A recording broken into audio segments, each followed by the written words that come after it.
今日我想同大家分享一下南洋金豬。南洋金豬主要嘅產地係嚟自於南太平洋，例如印尼同菲律賓呢啲地方嘅水質適合珍珠生長，令到珍珠色澤金黃、光澤感強。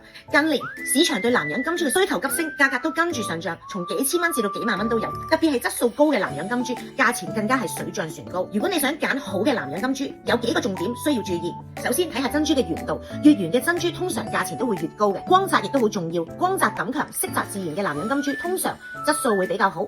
再睇下珍珠表面有冇瑕疵，冇明顯瑕疵，包括凹凸、甩皮、腰紋或者針孔會更加加分。顏色方面，龍金或者中金嘅南洋金豬通常會更受歡迎，因為佢哋更加珍貴。大家一定要小心，喺市場上面有一啲假嘅南洋金豬，表面睇落去好似好光滑，睇相根本睇唔出。但如果你肉眼親自睇到，天然嘅珍珠嘅光澤通常會比較柔和，但係假嘅珍珠會顯得好搶眼，仲有染色嘅珍珠顏色會比較實，缺乏真嘅珍珠嘅層次感。